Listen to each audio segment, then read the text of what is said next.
10ஆம் வகுப்பு தேர்வு முடிவுகள் வெளியாகி இருக்கின்றன. அது குறித்து சிறப்பு விருந்தினர்களோடு பேசிக் கொண்டிருக்கிறோம். தொடர்ந்து உளவியல் ஆலோசகர் திரு திருநாவுக்கரசர்.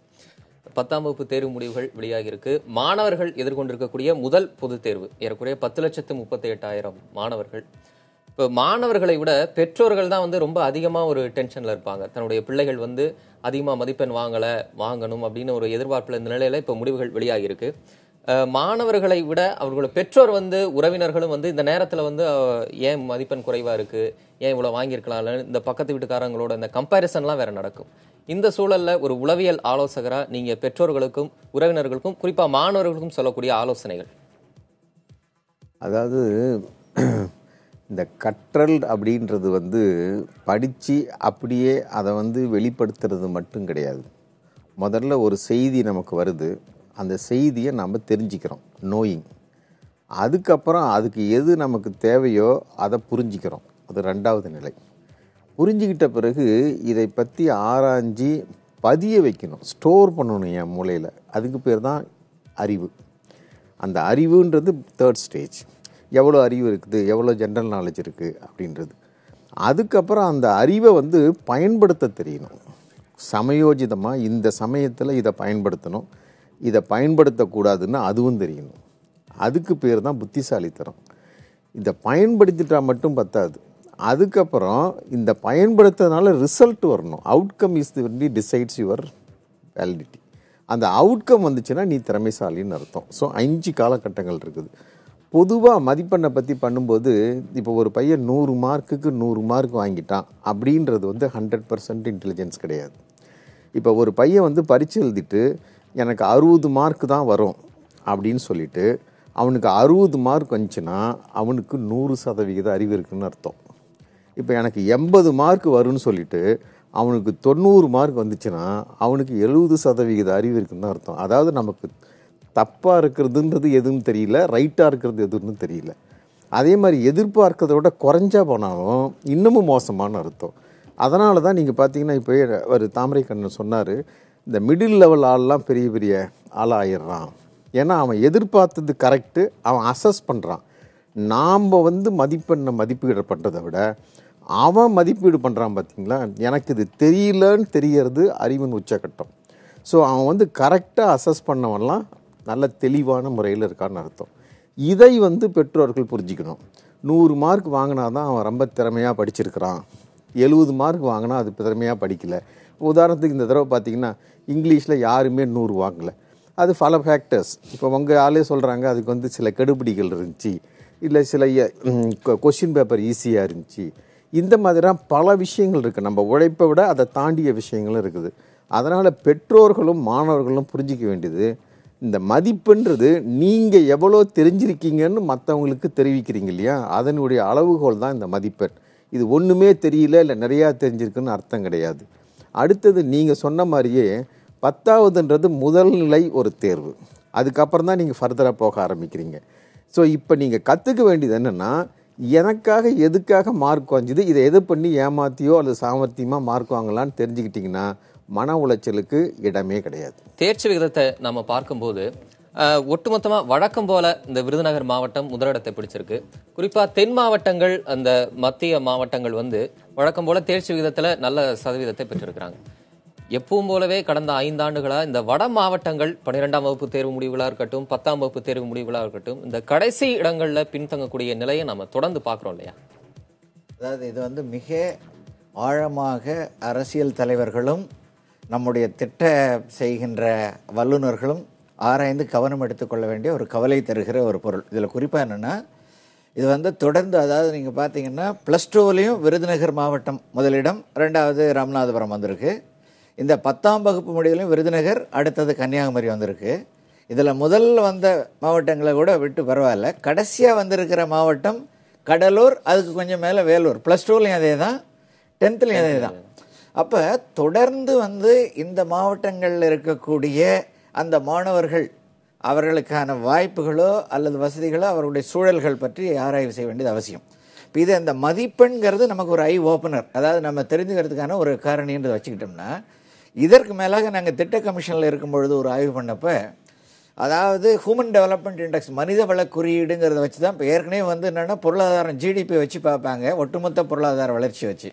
சமீபத்தில் உலக பொருளாதார வல்லுநர்கள்லாம் அதாவது ஹியூமன் டெவலப்மெண்ட் இண்டெக்ஸ் என்று சொல்லக்கூடிய மனித வள குறியீடுங்கிறத வச்சு தான் ஒரு நாள் அதில் வந்து கல்வி, அவர்களுடைய எந்த வயது வரை வாழ்கிறார்கள், அவர்களுடைய ஏழ்மை நிலை, இதை எல்லாவற்றையுமே வச்சு பார்க்குறாங்க. சமூக பொருளாதார அளவீடு செய்றாங்க. அந்த காரணிகளும் இதே வட மாவட்டங்கள் தான் மிக மிக பின்தங்கிய நிலையில் இருக்கின்றன. இது வந்து இப்போ 4 ஆண்டுகளுக்கு முன்பு எடுத்த அதே ஹியூமன் டெவலப்மெண்ட் இண்டெக்ஸ்லையும் அதே தான் சொல்லுது. சமீபத்தில் வெளியிடப்பட்ட இந்த மனிதவள குறியீடுகள், மாவட்ட அளவிலான குறியீடுகளும் இப்போ இந்த கல்வியில் எங்கெங்கே பின்தங்கி இருக்கோ இந்த மாவட்டங்களுடைய மக்களினுடைய சமூக பொருளாதார நிலையும் பின்தங்கி தான் இருக்கு. இப்ப பள்ளி கல்வித்துறை இந்த மாவட்டங்களை கூடுதல் சிறப்பு திட்டங்கள், சில செயலாக்கங்கள் செய்யணும்னு செய்து ஆக வேண்டும். அதாவது பள்ளி ஒரு IAS அதிகாரியா என்னென்ன செய்யணும், செஞ்சா இந்த வட மாவட்டங்கள் தேர்ச்சி விகிதத்துல அதிக அளவு பெற முடியும் நீங்க நினைக்கிறீங்க? அதாவது இது முதல்ல வந்து இந்த இன்க்ளூஷன் சொல்லக்கூடிய மாணவர்கள் சேர்க்கை விகிதத்தை இந்த மாவட்டங்கள்ல ஆய்வு செய்து, அதே போல மாணவர்கள் இடைநிற்றல் இதையும் ஆய்வு செய்து அதற்கான முன்னெடுப்பு நடவடிக்கைகள் என்னென்ன. இரண்டாவது, இந்த பள்ளிகள் வந்து மாணவர்களுடைய ரீச்ங்கிற இடத்துல இருக்கிறதா என்னன்றதையும், இந்த பள்ளிகளுடைய அரசு பள்ளிகளினுடைய தரத்தை உயர்த்துவதற்காகவும், காலி பணியிடங்கள் இந்த மாவட்டத்தில் குறிப்பாக எங்கெங்கே விடுபட்டிருக்கு அதற்கான காரணிகளையும், இந்த பள்ளியினுடைய ஆய்வுகள் எவ்வாறு நடைபெறுகின்றன என்பதை பள்ளி கல்வித்துறை முதல்ல எடுத்துக்கணும். ஆனால் பள்ளிக்கு அப்பாற்பட்டு பள்ளிகளுக்கு வகுப்பறைக்கு வெளியிலே இருக்கின்ற சமூக பொருளாதார காரணிகள் இந்த மாவட்டங்கள் இயல்பாக பின்தங்கிய மாவட்டங்களாகவே இருக்கின்றன.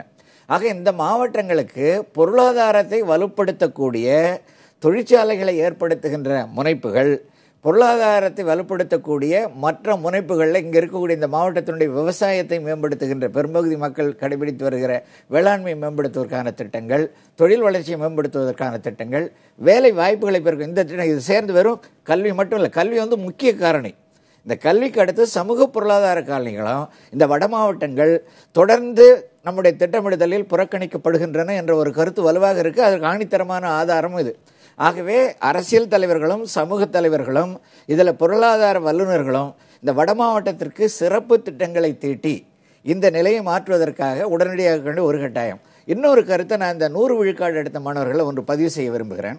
என்னென்றால், வழக்கமாக வந்து இப்போ இந்த அரசு பள்ளிகளினுடைய தேர்ச்சியும் தனியார் பள்ளியினுடைய தேர்ச்சியும் ஒரு பார்க்கும்போது, அரசு பள்ளிகளின் நிலை வந்து அரசு பள்ளிகள் 10th 91.6 விழுக்காடும், தனியார் பள்ளிகளுடைய தேர்ச்சி 98 இருக்கிறது.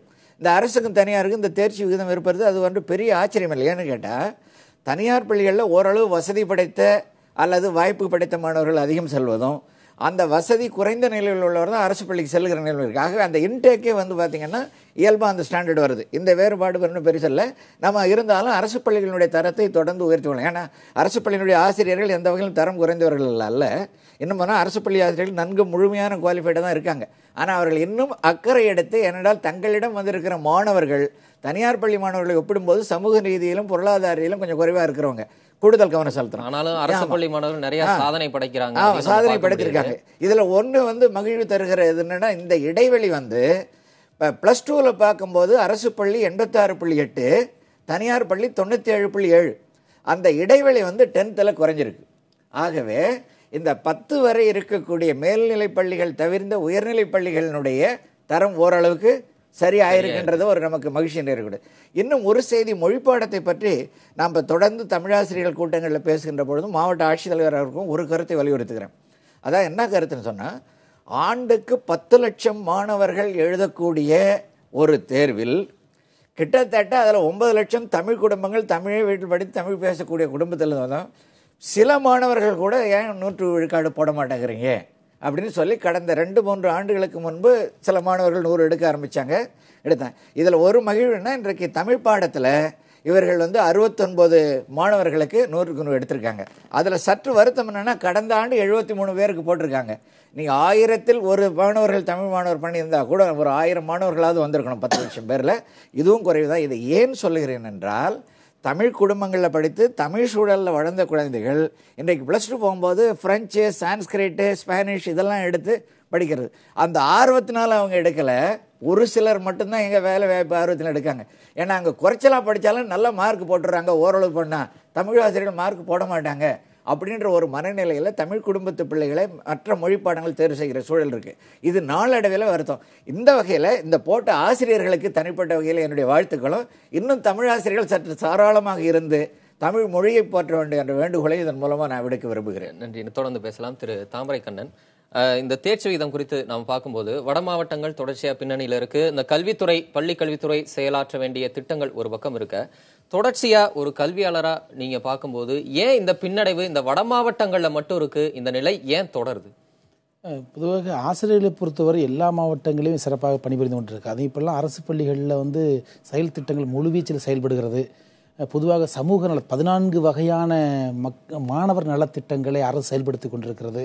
இந்த 14 வகையான மடிக்கணினிலிருந்து சைக்கிள் வரைக்கும் புத்தக பையிலிருந்து புத்தகங்கள் எல்லாமே கொடுக்கறதுனால அரசு பள்ளிகளின் தரம் இன்டேக்கிங் அதிகரித்து கொண்டு வருகிறது. அதே மாதிரி ஒரு காலத்தில் அரசு பள்ளி ஆசிரியர் சரியாக பணிபுரிவதில்லை அப்படின்னு சொல்ல முடியாதுங்க.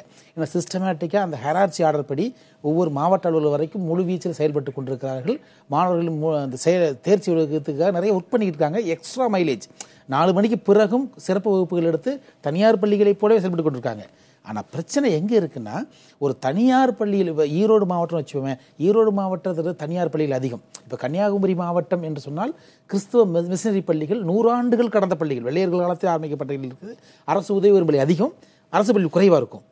ஆனால் திருவண்ணாமலை, வேலூர், கடலூரில் அரசு பள்ளிகள் எண்ணிக்கை அதிகமாகவும் தனியார் பள்ளி எண்ணிக்கை குறைவாக இருக்குது. தனியார் பள்ளிகளுக்கு போகிற மாணவர்களின் அந்த சோசியோ எக்கனாமிக் பேக்ரவுண்ட் சார் சொன்னார் இல்லையா, சமூக பொருளாதார கலாச்சார சூழலிருந்து வர்ற மாணவர்கள் வேறு, இங்கே வர்ற மாணவர்கள் வேறு. இப்போ கடலூர் மாவட்டம் எடுத்துக்கிட்டிங்கன்னா அங்கே சினிமா தேட்டர்கள் அதிகம் உள்ள ஊர். ஒவ்வொரு குடும்பத்திலையும் ஒரு குடிநோயாளிகள் இருக்கலாம், தாய் தந்தைகள் உறவுகள் பிரிஞ்சிருக்கலாம். இப்படி குடும்ப சிக்கல்கள் வராங்க. பொதுவாக சமீப காலம் பார்த்தீங்கன்னா அரசு பள்ளியில் சந்திக்கிற மாணவர்களை பெரும்பகுதி பள்ளிச்சூழல் வேறாக இருக்கிறது, குடும்பச்சூழல் வேறாக இருக்கிறது. நல்ல பள்ளிச்சூழல் இருந்துட்டு ஒரு 8 மணி நேரம் இருந்துட்டு வீட்டுக்குள்ளே போனாங்கன்னா 6 மணிக்கு வரை குடும்பச்சூழல் வேறையாக இருக்குது. 2 வேறுபட்ட சூழல்களுக்கு இடையில் மாணவர்கள் மாட்டிக்கொண்டு சிக்கிக்கொண்டு பார்க்குறோம்.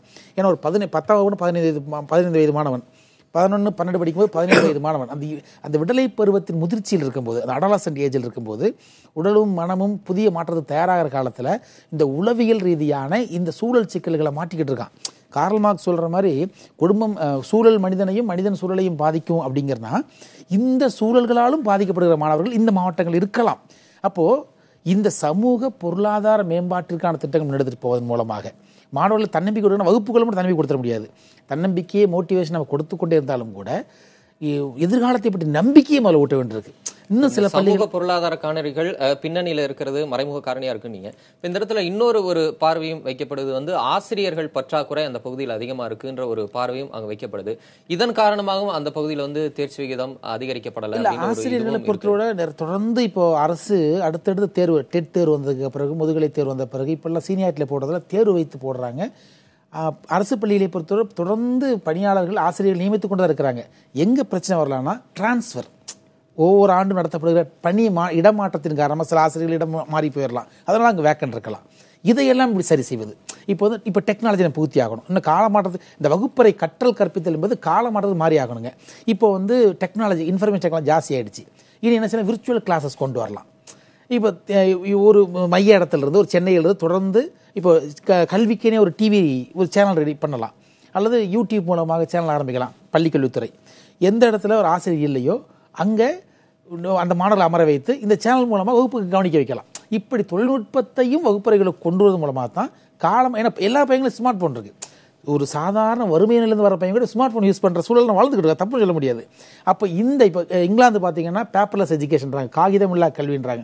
நம்ம எந்த செல்ஃபோனை தடை பண்ணுறோமோ வகுப்பறையில், அதே டேப்லெட்டையும் செல்ஃபோனையும் தான் இங்கிலாந்தில் கல்விக்கான உபகரணமாக பயன்படுத்துகிறாங்க, புத்தகம் கிடையாதுன்றாங்க. இப்படி காலமாற்றத்துக்கு ஏற்ப இந்த மறுக்க முடியாத தொழில்நுட்பத்தையும் பாசிட்டிவ் வேலை கிளாஸ்குள்ளே கொண்டு வந்து வகுப்பறையில் ஆசிரியர் இல்லை, பற்றாக்குறை, இதெல்லாம் சொல்கிற பற்றி இதை சொல்லிக்கூட எத்தனை நாள் இருக்க முடியும்? இதற்கான ஆல்டர்னேட் மெத்தடாலஜி என்னங்கிற முடிவு பண்ணி நான் இதையெல்லாம் செயல்படுத்தினா அரசு பள்ளிகள்லையும் நம்ம நல்ல இதை கொண்டு வர முடியும்.